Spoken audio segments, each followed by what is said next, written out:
নৈপৰীয়া মানুহৰ জীৱনৰ এক ডাঙৰ সমস্যাৰ অন্যতম হৈছে গৰাখহনীয়া।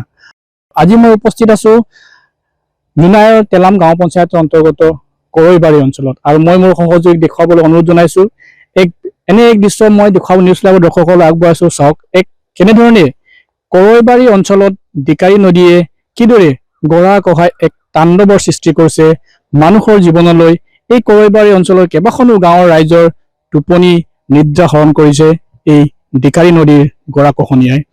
চাওক কেনে এক বিশাল অঞ্চল, কেনেদৰে গৰাই প্ৰতিদিনে হেক্টৰে হেক্টৰে মাটি ইয়াত কহাই নিছে। কৃষিভূমিৰ পৰা আৰম্ভ কৰি মানুহৰ ঘৰ বাৰী, মানুহৰ বাট পথ যাতায়াতৰ যি পথ আছিলে সেই সকলো এতিয়া নদীৰ বুকুত। নদীয়ে মাটি কহাই নিয়াৰ এক যি জীৱন্ত ছবি মই আজি দেখুৱাইছো নিউজ লাইভৰ দৰ্শকক।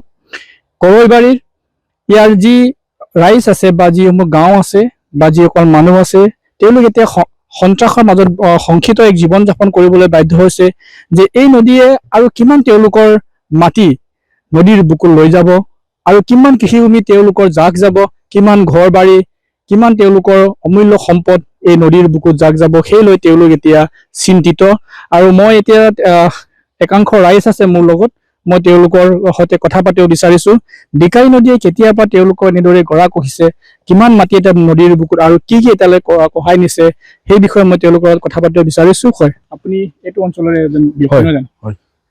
এই কি নদী এনে গৰাখহিছে? এইটো দিকাৰী নদী। দিকাৰী নদী কেতিয়া মানে গৰাখহিছে? এইটো এবাৰ যোৱা 28 তাৰিখৰ যিটো নেকি বানপানী, এই বানপানীত ইমান এটা বৃহৎ দল এটা আহি পেলাই আমাৰ এই অঞ্চলটো এই দিকাৰী নদীয়ে একদম চব ছিন্ন বিলীন কৰি দিলে। ইয়াত 28 তাৰিখৰ পৰা আজিৰ তাৰিখলৈকে মানে গৰা কাটি আছে। হয়, সকলোৱে আমাৰ এইটো অঞ্চলতে এইটো বানপানীটো হৈছিলে। গাঁওখনে কি কেনেধৰণে অনুষ্ঠান কৰিছে? এই নদীয়ে আজি বহুত দিন আগৰ পৰা গৰাটো কাটি আছে, প্ৰত্যেক বছৰে কাটে, কিন্তু এইবাৰ বেছিকে কাটিছে। আগতে আমাৰ ইয়াত বাথৌ মন্দিৰ আছিলে, এইবিলাক লক্ষী মন্দিৰ আছিলে, এইবিলাকো চব নদীতে যা গ'ল আৰু গড় পৰিয়াল বহুত যা গ'ল আগৰ পৰা। এতিয়াও যাখিনি আছিলে এইটো আকৌ এতিয়া জাম হৈ আছে। এতিয়া যদি আমি এই নদীখন ৰোধ কৰিব নোৱাৰিলে মানে যাহাতে ইয়াত অঞ্চলত বসবাস কৰিব নোৱাৰিব। এতিয়া আমাৰ চব নদীৰ বুকুতে আমাৰ ৰাস্তা পদূলি মন্দিৰ এইবিলাক সকলো নদীতে যা গ'ল, যা গৈছে। এই গৰা এতিয়া কিমানখন গাঁৱৰ ৰাইজৰ মাজত মানে সংখ্যাক সৃষ্টি কৰিছে বা কিমানখন গাঁৱৰ ৰাইজ শংকিত ইয়াত? এইখন গাঁও হ'ব ইয়াত আমাৰ এই নদীৰ লগত এতিয়া বহুত গাঁও বৰবাদ হৈ আছে। আমাৰ এইখিনিত কমচে কম 40-50খন মান গাঁও এই নদীয়ে মানে অনিষ্ট কৰি দিছে। গৰাখহনীয়া প্ৰতিৰোধ কৰিব নোৱাৰে বা প্ৰতিৰোধৰ ব্যৱস্থা এতিয়ালৈ গ্ৰহণ কৰিছে নেকি? আমি এইটোকে দাবী জনাও যে যেনিবা আমি এই কৰৈবাৰী অঞ্চলটো দিকাৰী নৈখন অতি সোনকালে মানে আমাৰ বিধায়কসকলে চেণ্ট্ৰেল ফাণ্ডে হওক বা ষ্টেট ফাণ্ডে হওক আমাক ইয়াত যদি ৰোধ কৰি দিলে মানে আমি বহুত মানে ভাল পাম। অতি সোনকালে কৰি দিলে মানে ছাৰহঁতে কথা দিছে আমাক কৰি দিম বুলি, যাহাতে অতি সোনকালে যদি ৰোধ কৰি দিলে ভাল বুলি ভাবো। আৰু আন এগৰাকী ব্যক্তিৰ লগত মই কথা পাতিব বিচাৰিম যে তেখেতৰ মই জানিব বিচাৰিম। হয়, আপুনি এই অঞ্চলৰ বাসিন্দা নহয় জানো? হয়, মই এই অঞ্চলৰে বাসিন্দা। এতিয়ালৈ কিমান এনেকা এই গৰা কিমান মাটি কাটি নিলে?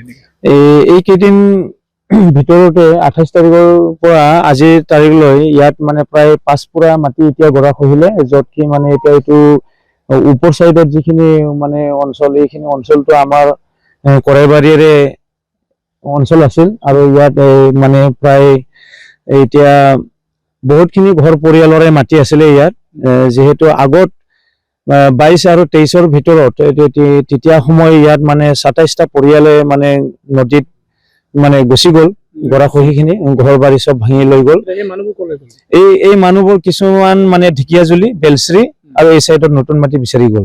অকস্মাতকে যিখিনি মানে পানী আহিল, এই পানীৰ লগত এতিয়া মানে আমি টেষ্ট দিব পৰা নাই। যদি এই গৰাখহনীয়াটো এই নদীৰ গৰাখহনীয়া ৰোধ কৰিব নোৱাৰে বা প্ৰতিৰোধৰ কোনো ব্যৱস্থা নদীটোৰে কি আৰু অনিষ্ট হ'ব পাৰে বা কিমানখন গাঁৱৰ বাবে এইটো ভয়াৱহ হৈ পৰিব পাৰে? এতিয়া সেইটো যদি কম দিনৰ ভিতৰত যদি আমি প্ৰতিৰোধ কৰিব নোৱাৰো তেতিয়াহ'লে আমাৰ ইয়াত মানে ধৰি লওক বহুতখিনি গাঁও গুচি যাব বুলি আমি আশা ৰাখিছো। যিহেতু আমি এতিয়া দেখিয়ে পালো নিজ চকুৰে, যিহেতু আমাৰ ইয়াত ওপৰ কৰেবাৰী হিচাপত আমাৰ ইয়াত মানে প্ৰায় 10খন গাঁও আছে নিজৰ নিজৰ চুবুৰী হিচাপত।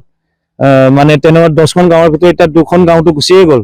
আমাৰ ইয়াত 2 নং কৰেবাৰী বড়ো গাঁও হিচাপে এটা গাঁও আছিল, তাৰপিছত আকৌ 2 নং কৰেবাৰী ৰাজবংশী গাঁও বুলি আছিলে, এতিয়া এই 2টা গাঁওটো নাইকিয়া হৈ গ'ল। তাৰপিছত এতিয়া বাকীখিনি যিখিনি ইয়াত আছে এইখিনি মানে আকৌ এডজাষ্টিং হৈ গৈছে আমাৰ চাইডত। মানে প্ৰতিৰোধৰ কি ব্যৱস্থা ল'ব লাগিব? ইয়াত প্ৰতিৰোধ তাৰপিছত কেনে প্ৰতিৰোধ কৰিব লাগিব এই গৰাখহনীয়া? এতিয়া ইয়াত প্ৰায় আমি চাইছো ইয়াত জিঅ' বেগ নাইবা ইয়াত মানে ভাল এটা জালি স্পাৰ তেনেকুৱা এটা দি খিনি মানে যিমান পাৰে এই বাৰিষাৰ আগতে দিলে ভাল আছিল বুলি আমি ভাবি আছো। কাৰণ এই বাৰিষা এতিয়া 4-3 মাহ আৰু আছে, 4-3 মাহ অক্টোবৰ লাষ্টলৈকে, তেতিয়া এই সময়লৈকে আমাৰ ইয়াত মানে বহুতখিনি ঘৰ গুচি যাব, আমি এইটো মানে দেখি আছো আৰু। হয়, আমি গাঁৱৰ ৰাইজৰ লগত কথা পাতিছো, তেওঁলোক শংকিত হৈ আছে, তেওঁলোকৰ ভৱিষ্যতক লৈ, তেওঁলোকৰ খেতি বাৰী লৈ তেওঁলোক শংকিত। যদি এই কৰৈবাৰী অঞ্চলৰ এই দিকাৰী নৈৰ যদি প্ৰবল গৰাখহনীয়াক যদি অতি সোনকালে চৰকাৰে বা বিধায়কসকলে যদি ইয়াক প্ৰতিৰোধ প্ৰতিৰোধৰ ব্যৱস্থা গ্ৰহণ নকৰে, তেওঁলোকে দাবী জনাইছে, অনুৰোধ জনাইছে, আবেদন জনাইছে যে অতি সোনকালে এই 2-3 মাহৰ ভিতৰতে প্ৰতিৰোধৰ ব্যৱস্থা কৰক।